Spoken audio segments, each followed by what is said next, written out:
अस्सलाम वालेकुम। प्रोग्राम 10 में खुश आमदीद। मैं हूं इमरान सुल्तान।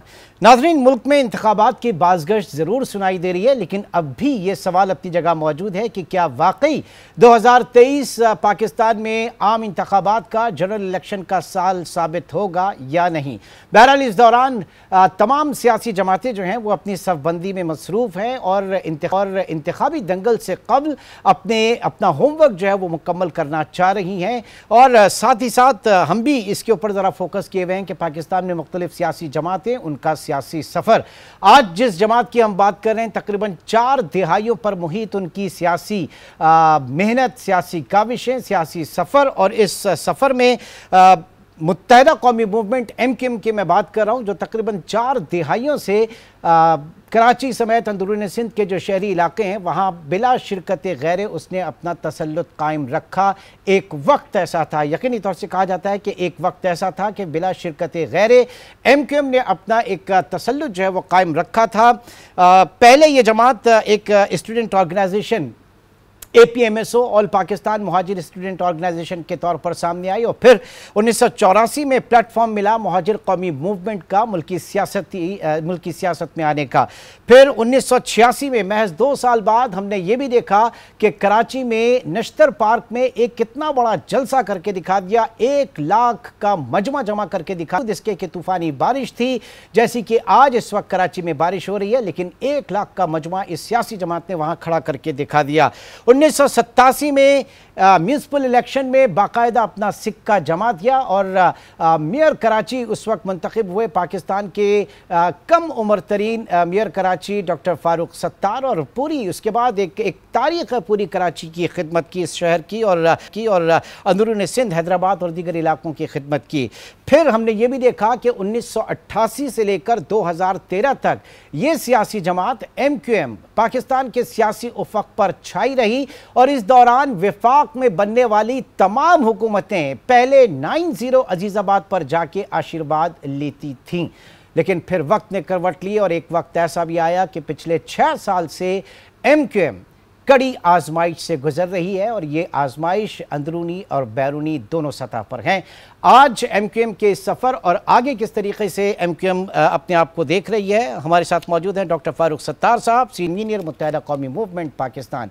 बहुत शुक्रिया डॉक्टर साहब आपके वक्त का। सबसे पहले जानना चाहेंगे कि PTI हुकूमत को 3.5 साल आपने कंधा फराहम किया और पिछले 1 साल से PDM हुकूमत की इत्तेहादी जमात हैं, इस दौरान आपको क्या मिला? क्योंकि आप आज भी वही शिकवे शिकायतें जो कि चेयरमैन PTI से आपके थे, आज शहबाज शरीफ साहब से भी आपके वही शिकवे शिकायतें अपनी जगह मौजूद हैं, तो इस पूरे खेल में MQM को क्या मिला?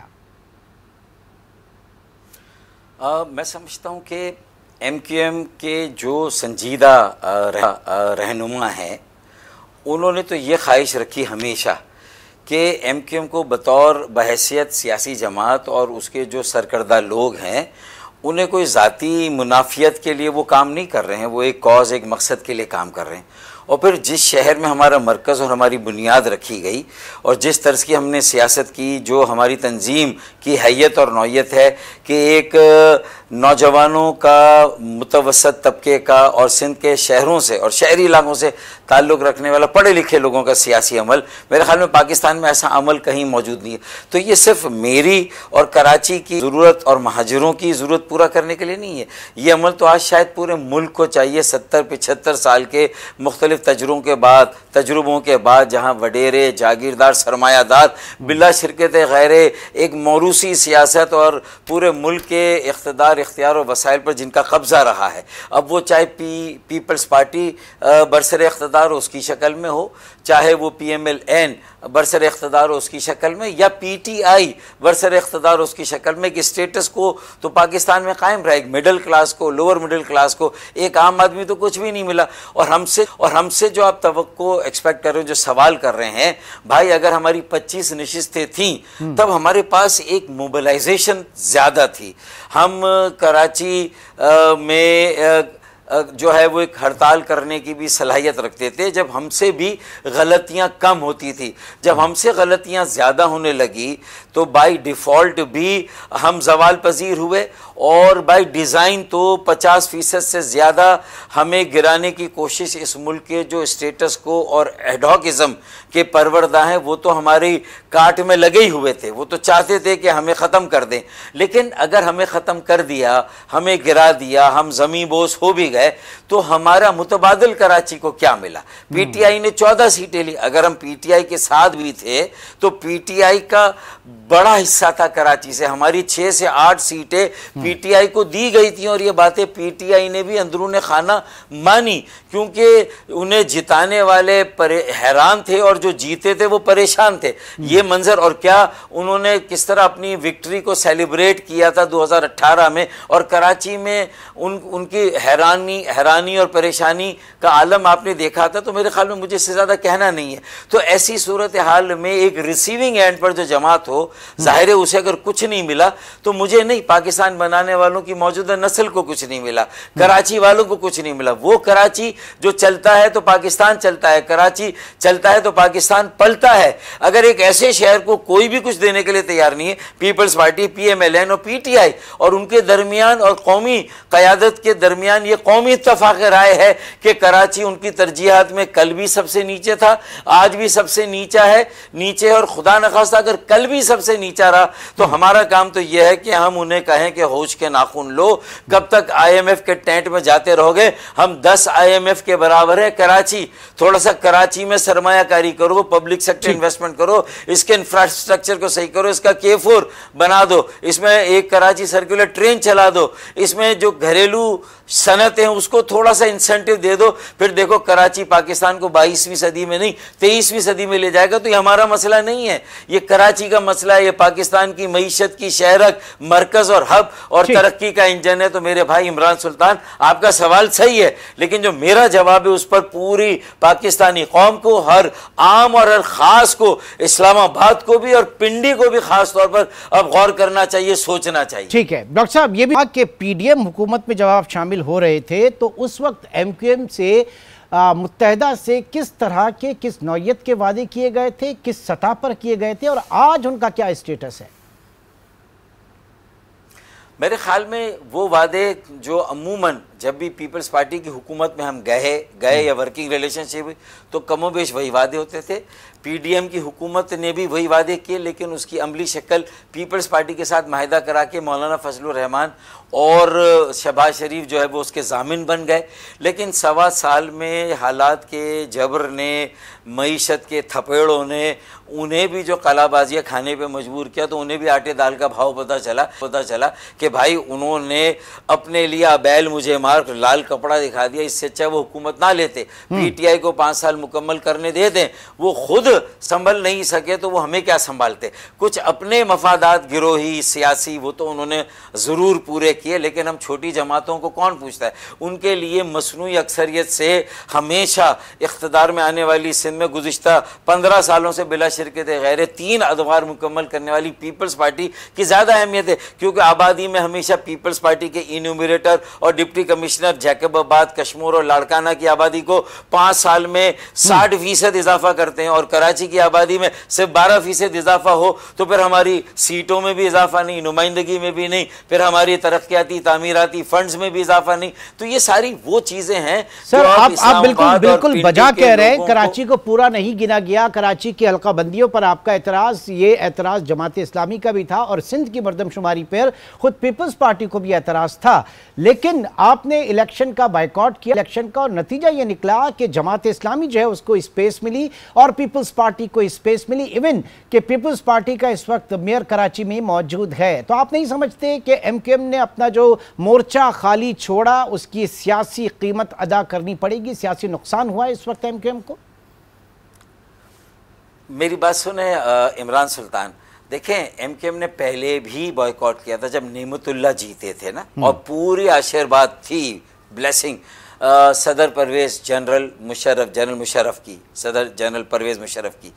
उसके बावजूद भी नेमतुल्लाह ने जो भी काम किए, लेकिन पॉलिटिकली उनके तंजीम के स्ट्रक्चर ने उस दौर का फ़ायदा उठाकर एमक्यूएम को जड़ों से ख़त्म नहीं किया। एमक्यूएम की जड़ों में जाकर उन्होंने अपनी जगह नहीं बनाई।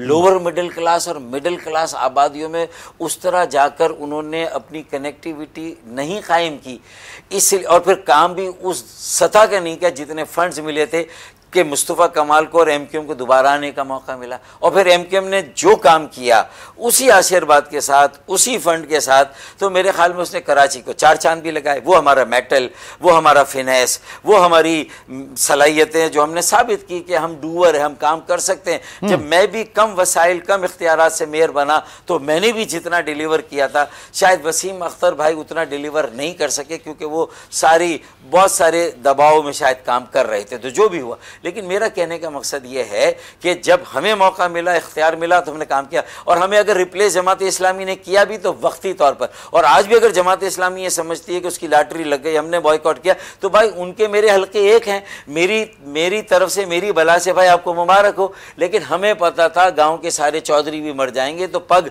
आपके सर पर इसलिए नहीं सजेगी कि भाई ये पीपल्स पार्टी ने तय किया था। कराची को 15 सालों में उन्होंने कब्जा किया, कॉलोनी बनाया, अब जबरदस्त हल्का बंदियों में 20,000 पर अपने हल्के बनाकर, हमारे जमात इस्लामी के 90,000 पर बनाकर हमारी सीटें जमात इस्लामी ने ली, कुछ पीटीआई ने ली, दोनों मिल गए, फिर भी पीपल्स पार्टी का मेरा है। तो ये असल में एक उन्हें सील लगानी थी कि ये शहर अब उनका है, पीपल्स पार्टी का है। जबरन जबरदस्ती जो भी उसके लिए करना पड़े उन्होंने बड़ी ढिठाई के साथ किया, और पूरी दुनिया ने देखा। तो फिर जमात इस्लामी के हाथ तो कुछ भी नहीं है, अरबों रुपए की उनकी सोशल मीडिया की सारी। तो मैं उनसे कहता हूं आज भी कि अब भी वक्त है, एमक्यूएम के साथ एक इश्तराकी अमल करो। कराची की जो जमातें हैं जो बहरहाल फिर भी कराची से ताल्लुक़ रखती हैं, कराची के 85% vote bank Jamaat Islami, MQM और अभी भी जो पीटीआई बची कुची है ये उनके दरमियान है। पीपल्स पार्टी का वोट बैंक सिर्फ 15% का है। तो ये चाहे मैं इलेक्शन लड़ूं ना लड़ूं, जमात इस्लामी ने लड़ लिया, चले मेरी जगह आपने लड़ लिया,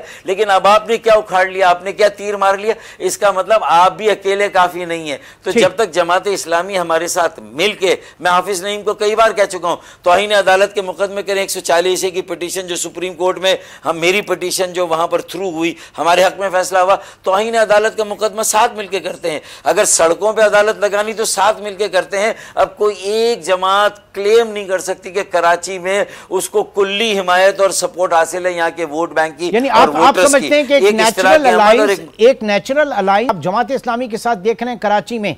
आप ये कहना चाह रहे हैं कि जमात इस्लामी अगर होगी तो एक अच्छी इक्वेशन बन सकती है एमक्यूएम और जमात इस्लामी की? देखिए, मैं ये कहता हूं कि इसमें इस्तिलाह को यूज़ ना करें कि नेचुरल या unnatural.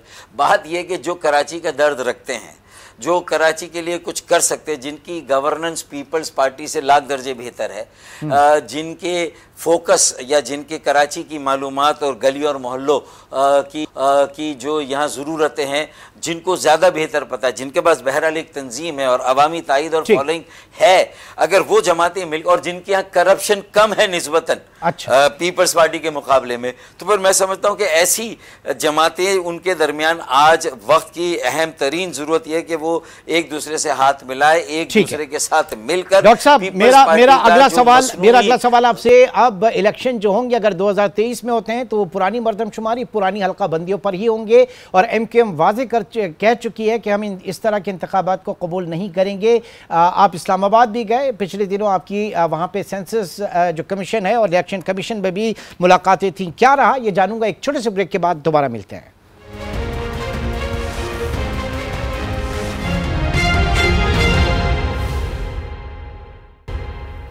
Welcome back. Doctor Farooq Sattar साहब इस वक्त हमारे साथ मौजूद हैं। डॉक्टर साहब, ब्रेक पे जाने से पहले मैंने आपके सामने एक सवाल रखा था कि मौजूदा अब ये आइंदा इलेक्शन जो है अगर पिछली मर्दमशुमारी पे और हल्काबंदियों पर होते हैं तो एमक्यूएम का क्या स्टांस होगा?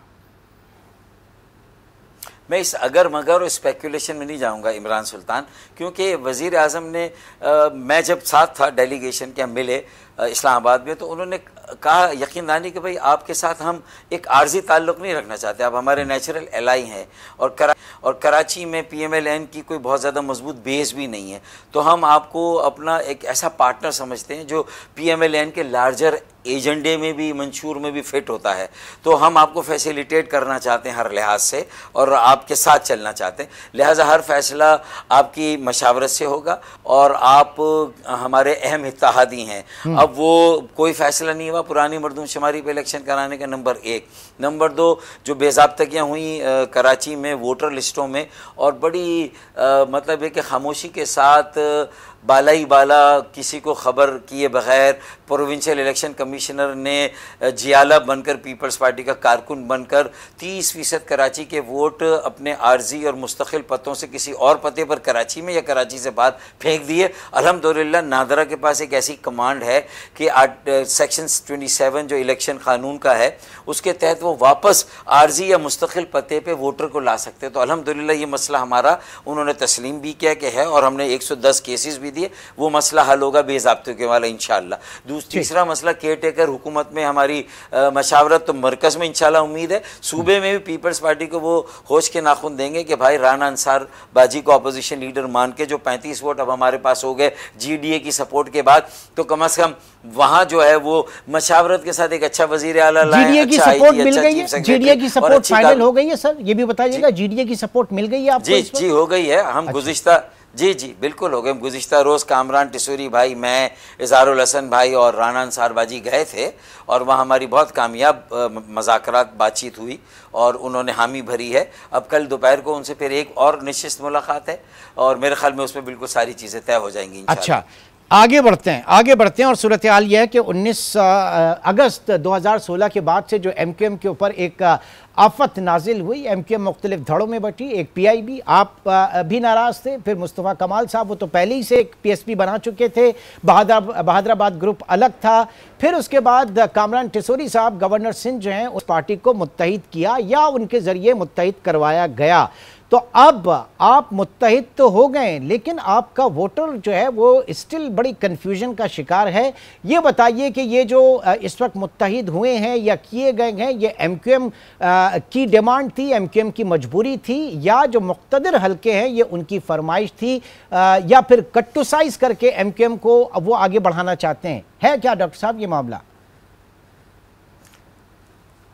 देखिए, सबसे पहले तो मैं बता दूं कि मैं तो 2 साल से मुसलसल को के MQM से अलहदा था। एक MQM ORC के नाम से मैं एक ग्रुप चला रहा था, या जो भी उसे कहें आप, लेकिन मैं 2 साल से कह रहा था कि भाई 3 नामों को एक जगह आना होगा, यकजहती के बगैर आगे लोगों की मायूसी को ख़त्म नहीं कर सकते। तो मुझे यकीन है कि हम 11 जनवरी इसी साल जब हमारा इश्तराक हुआ, हम यकजा हुए, तो उसने लोगों में करंट और एक उम्मीद की किरण जो है वो कायम की, और लोगों में बड़ी एनर्जी आई है, और उन्होंने खुदा का शुक्र अदा किया, और मुझे भी बहुत अच्छा। और अभी हम बड़ी सिंसियरिटी के साथ मिल के मुश्तरका तौर पर फैसला कर रहे हैं, और ये भी रियलाइज़ कर रहे हैं कि हम तीनों के दरमियान ये मसला नहीं कि हम में से कौन सीनियर है कौन नहीं है। खालिद भाई हमारे सरबराह हैं, और उनका फैसला हतमी फ़ैसला है, ये बिल्कुल मैं और मुस्तफ़ा भाई मानते हैं, और वो भी हमें हर फैसले में हमें शामिल करते हैं। लेकिन इससे ज़्यादा अहम ये कि हमारे बाद कौन, हम में से कौन की बात नहीं है, हमारे बाद कौन, ये हमें देखना है। और उसके लिए हमें नौजवानों को जो है वो किसी तरह अपने साथ लाकर उम्मीदवार भी बनाना है, उनको एक बड़ा हिस्सा उसमें भी देना है उनको, और फिर तंजीम के काडर में, ढांचे में भी उनको एक बड़ी नुमाइंदगी हमें देनी। तो मेरे ख्याल में और फिर बरादरियाँ मुख्तलिफ है, बिज़नेस कम्यूनिटी, ताजर हैं, उनको भी, और दीगर दानिश्वर और जो और लोग हो सकते हैं ज़िंदगी के मुख्तलिफ शोबों के और मुख्तलिफ कम्यूनिटी से। तो मैं समझता हूँ कि इस पर हम बड़े यकसोई के साथ, तंजीमें नौ हो रही है, काम अच्छे हो रहे। तो पहली उम्मीद तो यकजहती से हुई, और हम तंजीमें नौ कर रहे हैं, और हमारा नैरेटिव ये है कि हम जो गलतियाँ हमने की उसका हमें अदराक भी, और आइंदा हमें उससे गुरेज करना है, और उसकी माफ़ी भी हम मांग कर रहे हैं अपने वोट बैंक से, अपने लोगों से, अपने अवाम से। तो मेरे ख्याल में अच्छा फिर वैक्यूम है PTI की जो इस वक्त सूरत हाल है कि जो भी हालात का जबर कहें, सही या गलत में उस मेरिट में नहीं जा रहा, लेकिन ये कि वो उसको सस्टेन ही नहीं कर सके, और उनमें वो नज़रियाती लोग ही नहीं थे, वो कारकुनान ही नहीं थे जो मारे खाते, जेलों में जाते और उसके बावजूद भी खड़े रहते, तो वो भी नहीं था। तो इसका मतलब है कि अगर खाली खुली आप ऊपर की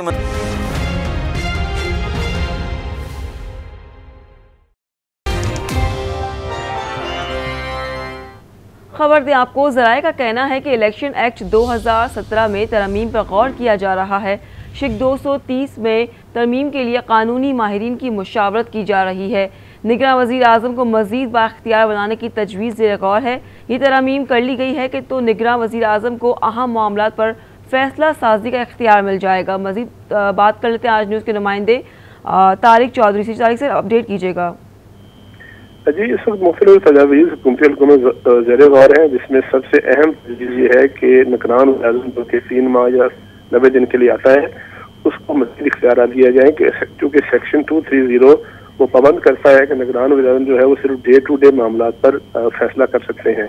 लिहाजा ज़राए का यह कहना है कि इलेक्शन एक्ट की शिक 230 में तरमीम जो है वो ज़ेर गौर है और हुकूमती जो माहिरीन हैं, आइनी माहिरीन, वो इस हवाले से अपना एक पैकेज तैयार कर रहे हैं। ये भी इत्तलात है कि ये तरमीम का जो पैकेज जब तैयार हो जाएगा तो हुकूमती अथॉरिटी जो है उनको भी इस पर एतमाद में लिया जाएगा। इसके अलावा निगरान वज़ीर आज़म के लिए भी मशावरत जारी है और मुख्तलिफ हल्कों में मुख्तलिफ नाम ज़ेर गौर है। मुस्लिम लीग नून की जो आला क़यादत है, उनके हल्कों में मौजूदा वज़ीर ख़ज़ाना सासदार का नाम भी ज़ेर गौर है।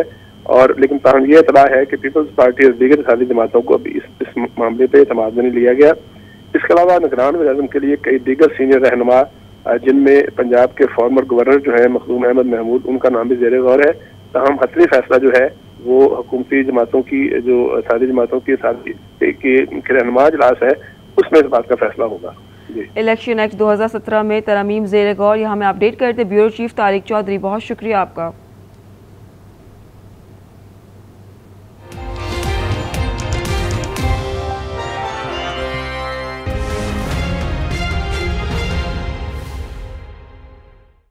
मंजिल तो बना लेते हैं लेकिन नीचे बुनियाद नहीं, तो वो इमारत कायम नहीं रहती है।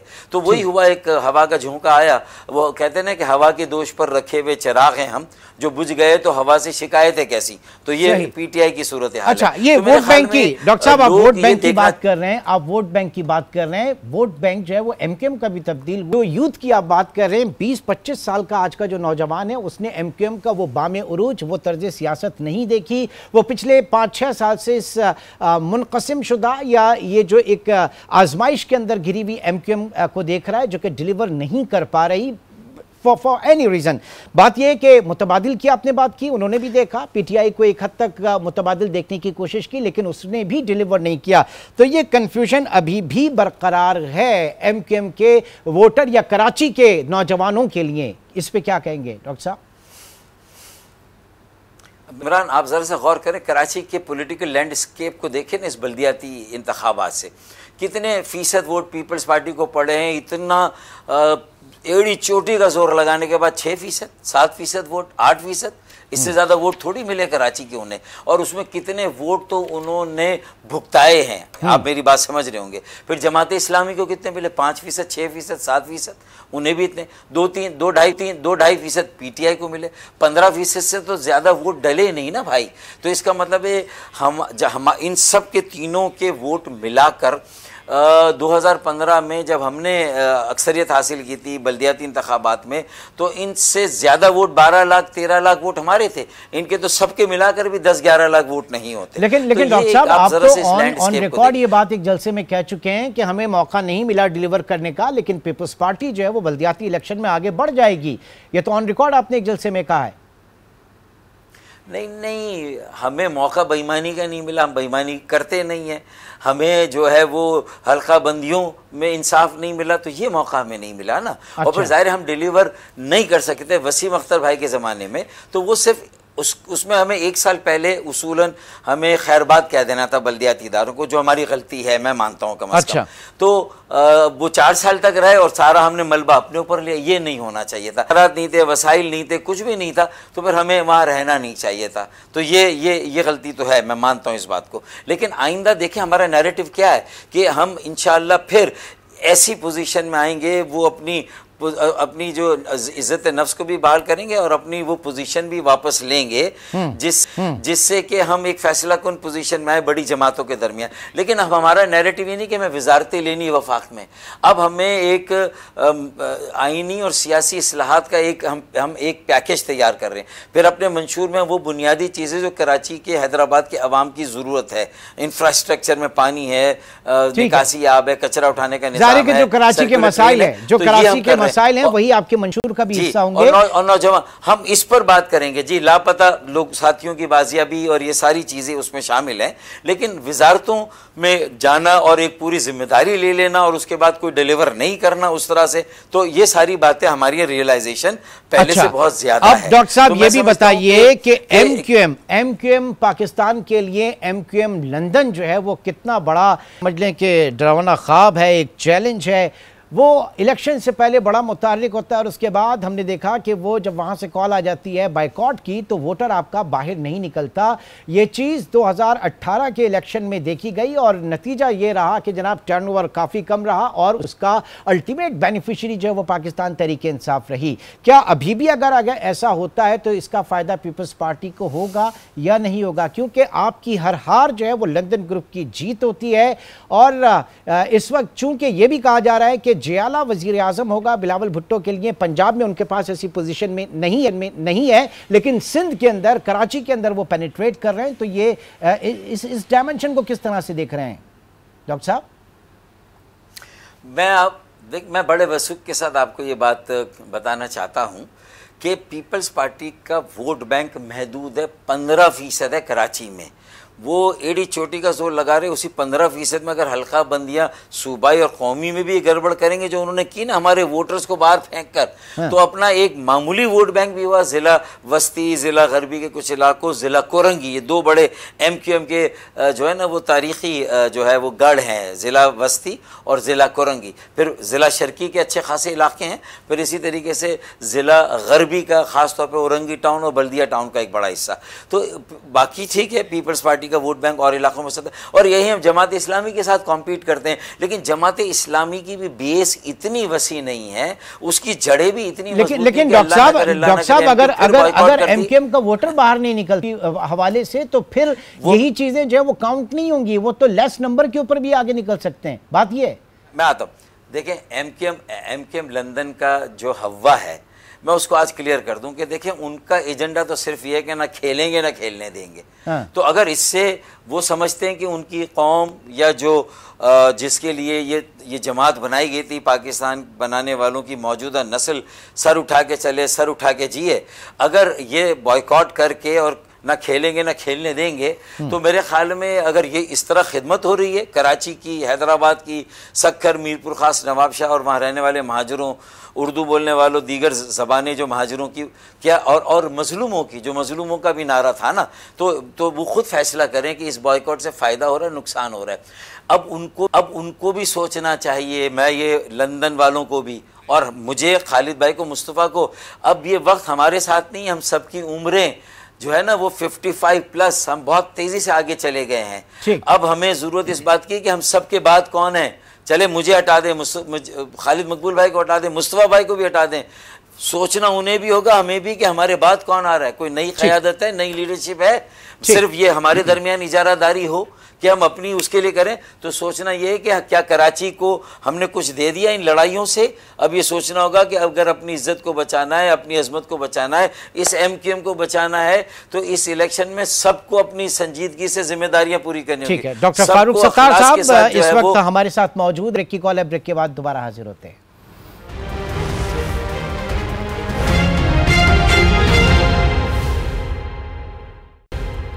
Welcome back. Doctor Farooq Sattar साहब इस वक्त हमारे साथ मौजूद हैं। डॉक्टर साहब, पार्टी स्ट्रक्चर के हवाले से ज़रा बताइएगा, क्योंकि इस वक्त ये कहा जा रहा है कि एमक्यूएम में कारकुन कम है, लीडर ज़्यादा हैं। आप भी लीडर हैं, मुस्तफ़ा कमाल साहब भी लीडर हैं, डॉक्टर खालिद मकबूल सिद्दीकी साहब भी लीडर हैं और आमिर खान साहब भी लीडर हैं। तो ये कन्फ्यूजन इस वक्त काफ़ी है, गो कि अभी आपने क्लियर भी किया, लेकिन बात यह है कि पहले अपोजिशन लीडर के लिए नाम लिया जा रहा था मोहम्मद हुसैन साहब का, ख्वाजा इजहारुल हसन साहब का, लेकिन शायद कुछ अंदरूनी कुछ कन्फ्यूजन थी या क्या मसाइल थे जिसकी वजह से राना अंसार साहबा का जो है वो नाम सामने आया। ये पार्टी में सब कुछ उतना ही सही है जितना आप लोग बताते हैं या मसाइल हैं? देखें, जो पार्टी की टॉप लीडरशिप है ना, जिसमें आपने 3 नाम लिए, हमारे मुस्तफ़ा भाई के, खालिद मकबूल भाई मेरे, मैं आपको यकीन दिलाता हूँ कि हमारे दरमियान तो कम से कम अपनी कोई राय किसी इशू पे हमारी अलग थोड़ी बहुत हो सकती है, लेकिन हम एक दूसरे को कॉन्ट्राडिक्ट नहीं करते। हमने एक दूसरे को किसी जगह पे काउंटर नहीं किया। बहुत अच्छी अंडरस्टैंडिंग है, मुशावरत के साथ हम फैसले कर रहे हैं। और जो हमारा एक फोरम कन्वीनियर और सीनियर और डिप्टी कन्वीनियर्स का है, तो उसमें भी हम बाकायदगी के साथ सारी चीज़ें कर रहे हैं। तो मेरे ख्याल में वहाँ कोई अभाव नहीं। आप आमिर खान साहब का नाम भूल गए? आमिर खान साहब का नाम भूल गए आप? देखें, मैं ये सिर्फ आपको कह रहा हूँ कि जो भी कन्वीनियर है, डिप्टी कन्वीनियर है, जो कि मीटिंग्स में आ रहे हैं और मौजूद हैं, उनके दरमियान कहीं पर किसी किस्म का कोई फैसलों में अभाव नहीं, कोई इख्तलाफ नहीं है। मतलब मैं जितना बता सकता हूँ मैंने बता दिया है। अगर आमिर भाई नहीं आ रहे हैं तो उसकी वजूहत उनके पास है, वो क्यों नहीं आ रहे, किससे उन्हें इख्तलाफ है, क्यों है। खालिद मकबूल सिद्दीकी भाई सरबराह, उनके साथ बैठें, बात करें और उस इख्तलाफ को दूर करें। मतलब मैं तो यही कह सकता हूँ ना। अच्छा, आखिरी बात ये कि देखें, ये सारी चीज़ें हम अल्लाह के फजल करम से हम कर रहे हैं। फिर जो राना अंसार बाजी का नाम आया, वो भी इत्तफाक़ राय से आया। ख्वाजा इज़ारुल हसन तो खुद मौजूद थे यूनुस साईं के, जब हम कल रात को गए थे, और उन्होंने ही तो प्रेस ब्रीफिंग भी कंडक्ट की PMLF और जो GDA के लोगों के साथ मिलकर। तो मेरे ख्याल में, और उन्होंने वॉलंटियर किया, उन्होंने कहा नहीं, मैं नहीं, मेरी जगह किसी और को मौका दे। तो मेरे ख्याल में ये स्पिरिट हमारे यहाँ होनी चाहिए और इसी का मुजाहरा उन्होंने भी किया। और जो इसके बाद जो मैं समझता हूँ कि अल्हम्दुलिल्लाह मैं यकजहती के बाद जो दूसरी चौकीदारी निगरानी हमने मरदमशुमारी की, और मुझे उम्मीद है कि जब उसके फाइनल रिजल्ट आएंगे, हमने तो उसी वक्त चोर को पकड़ के दे दिया जो कि हमारी आबादी को कम करता है, छुपाता है, चुराता है, लापता करता है, और अपनी आबादी को बढ़ाता है। वहाँ 60% बढ़ती है, 12% सिर्फ, जबकि पूरी दुनिया और जो माशी रोजगार के लिए इमिग्रेंट सारे यहाँ पर आते हैं। तो ये सारी हमने करके साबित किया। और डिजिटल डेटा से ये जो चौकीदारी की आप बात कर रहे हैं,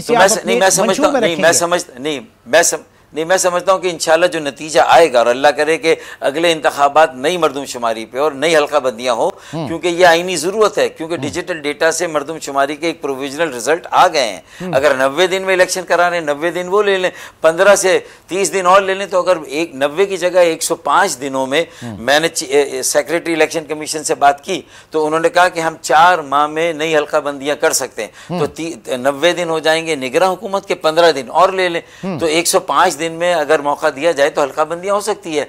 where there is a will there is a way. Pakistan के इलेक्शन कमीशन को, पाकिस्तान की मशीनरी को साबित करना चाहिए। अगर कोई काम हम करना चाहें तो हम कर सकते हैं। एक पहली बुनियाद एहसास महरूमी है ना, हमें कम नुमाइंदगी, कम वसाइल मिलते तो शायद हमारे आंसू पूछ जाए और हम भी मेन स्ट्रीम में कराची को लाने में कामयाब हो और अपना ज्यादा भरपूर तरीके से किरदार अदा करें। तो क्यों नहीं मौका दिया जाए? क्या आप वाकई हतमी तौर पर नजर आ रहा है कि 2023 इलेक्शन का साल है, या कुछ आपके जहन में भी इस वक्त सवाल हैं?